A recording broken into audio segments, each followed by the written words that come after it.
Muntik kaming hindi makapasok, makulo. Akala ko may iwan niya ako. Ladies and gentlemen, welcome to Mountain Mara. So we're here at Lado Homestay. Dito tayo mag-check-in sa Lado Homestay.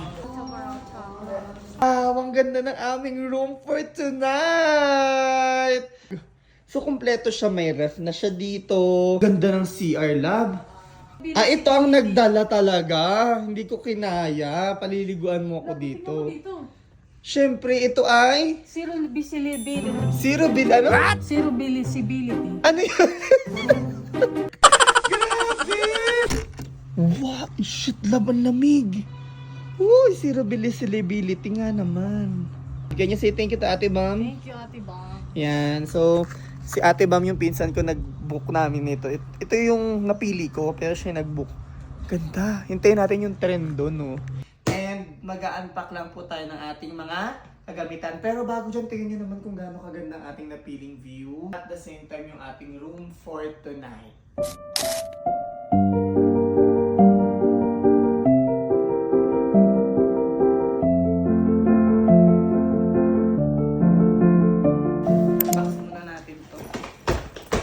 Ito yung kanyang maleta. Sa sobrang laki nilagay na namin.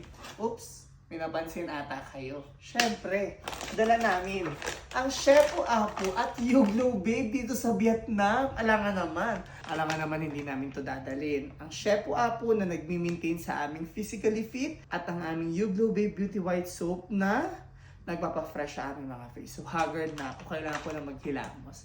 Love, kamusta ka? Okay naman, pagod pero masaya.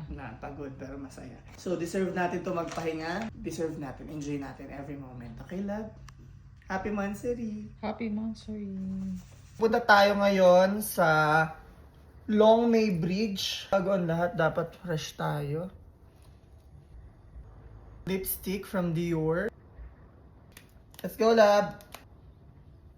Wow, sarap buhay ng asawa ko. Wow, sarap buhay. Siyempre, hindi natin pwedeng kalimutan ang Shepu Apu Juice at Beauty White Soap from Yuglo Babe. Ganda ng shoes. I love it.